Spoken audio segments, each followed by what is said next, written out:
चलिए समझते हैं यूरिनरी ट्रैक्ट इन्फेक्शन या यूटीआई को, जो कि एक बहुत ही आम प्रॉब्लम है। अक्सर क्लिनिक्स में लोग यही शिकायत लेकर आते हैं, और हाँ, ये यूटीआई का पहला इशारा हो सकता है। तो ये यूटीआई है क्या? ये यूरिनरी सिस्टम का इन्फेक्शन है। महिलाओं में ये काफी कॉमन होता है। तो पता कैसे चलेगा? आखिर इसके लक्षण क्या हैं जिनसे इसे पहचाना जा सके? सबसे कॉमन और पहला साइन है पेशाब में तेज जलन या फिर दर्द होला। बार बार वॉशरूम जाने का मन करता है, लेकिन यूरिन पास बहुत कम होता है। पेट के निचले हिस्से में भी भारीपन या हल्का दर्द महसूस हो सकता है, ये भी एक लक्षण है। अगर इन्फेक्शन किडनी तक पहुंच जाए तो कमर दर्द, तेज बुखार और कमकमी जैसे गंभीर लक्षण दिख सकते हैं। अच्छा, तो डॉक्टर इसे कंफर्म कैसे करते हैं? पता कैसे चलता है कि ये इन्फेक्शन ही है? इसके लिए एक बहुत ही सिंपल टेस्ट होता है, urine routine and microscopy. Report में अगर पस सेल्स 10 से ज्यादा है और नाइट्राइट्स पॉजिटिव है तो इन्फेक्शन कंफर्म है।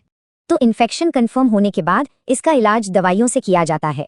सबसे पहले आती हैं एंटीबायोटिक। ये इन्फेक्शन वाले बैक्टीरिया को खत्म करती है। दर्द और ऐंठन से तुरंत राहत के लिए दूसरी दवा दी जाती है जो ब्लैडर को रिलैक्स करती है। साथ में एक सिरप भी दिया जाता है। यह यूरिन की एसिडिटी कम करके जलन में आराम देता है। लेकिन इन दवाइयों से भी बढ़कर एक और बहुत जरूरी चीज है। सोचिए क्या हो सकती है? वो कोई महंगी दवा नहीं, बल्कि पानी है। सिर्फ और सिर्फ पानी। इसीलिए सबसे जरूरी सलाह है दिन में कम से कम 3 से 4 लीटर पानी पीना।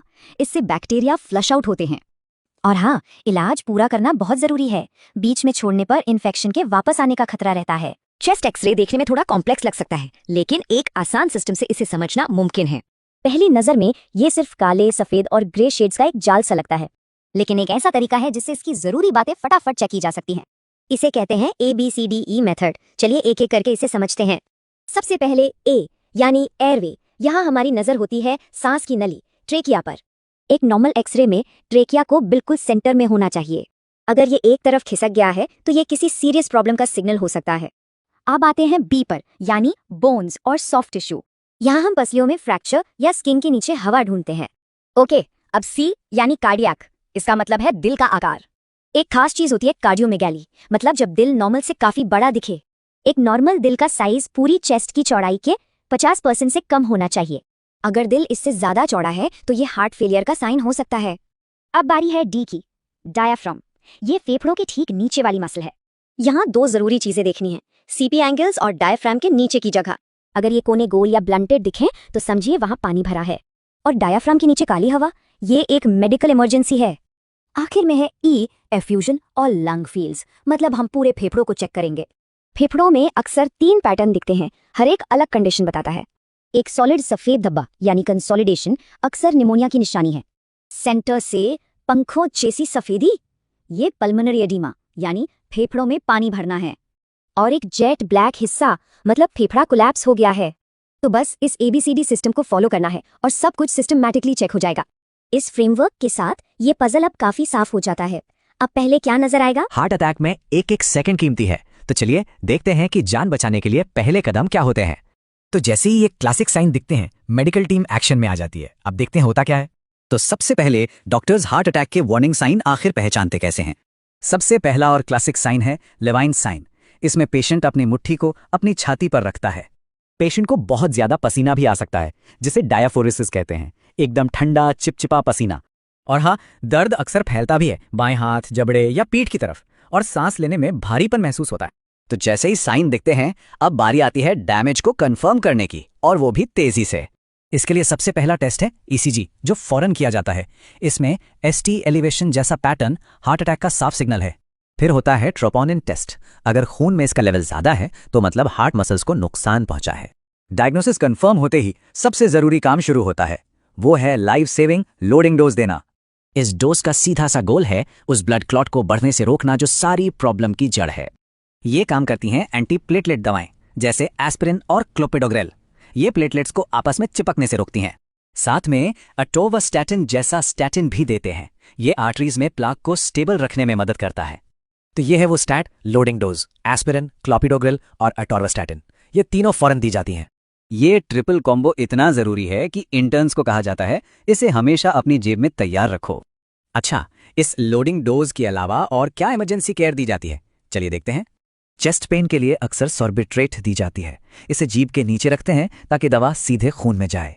लेकिन एक बहुत जरूरी बात, ये दवा देने से पहले ब्लड प्रेशर चेक करना ही करना है। और जरूरत पड़ने पर सपोर्ट भी दिया जाता है, जैसे अगर ऑक्सीजन लेवल कम है तो ऑक्सीजन, या तेज दर्द के लिए मॉर्फिन। तो हार्ट अटैक में हर एक सेकंड मायने रखता है। आपको क्या लगता है कौन सा स्टेप सबसे ज्यादा असरदार होता है? बुखार आने पर कंफ्यूजन होना आम है, डेंगू है या मलेरिया। चलिए आज इसी को समझते हैं। सर 3 दिन से बुखार नहीं उतर रहा। ये सवाल बहुत कॉमन और बहुत जरूरी है। तो बुखार के इन 2 चेहरों को पहचानते हैं कि इनके शुरुआती लक्षण क्या होते हैं। देखिए, इनके निकनेम ही काफी कुछ बता देते हैं, ब्रेक बोन फीवर और शिवरिंग फीवर।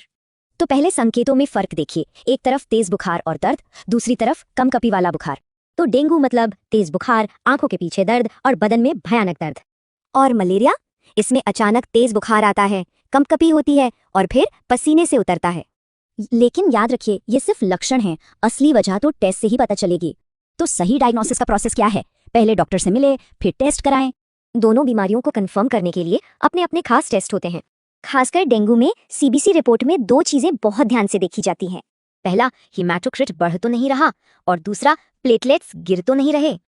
अब एक बार बीमारी कंफर्म हो जाए तो दोनों का इलाज एकदम अलग अलग तरीके से होता है।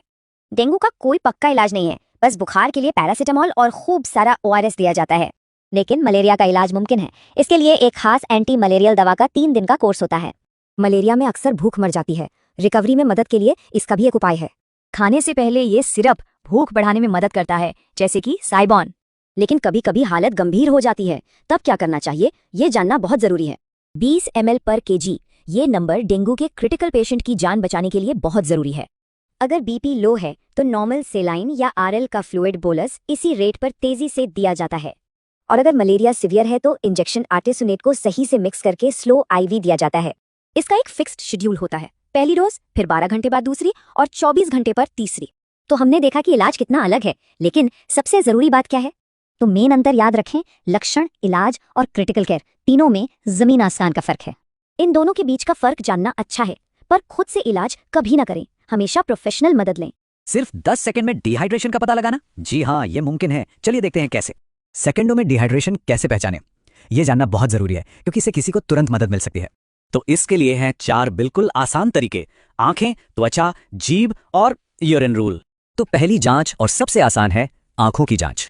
नॉर्मल आंखें चमकदार होती हैं, लेकिन धसी हुई आंखें, ये डिहाइड्रेशन का सीधा संकेत है। चलिए अब दूसरी जांच पर आते हैं। ये है स्किन पिंच टेस्ट। टर्गोर मतलब त्वचा का लचीलापन। चुटकी के बाद स्किन कितनी जल्दी अपनी जगह पे आती है, करना बहुत आसान है। पेट की स्किन को हल्के से पिंच करें और फिर छोड़ दें।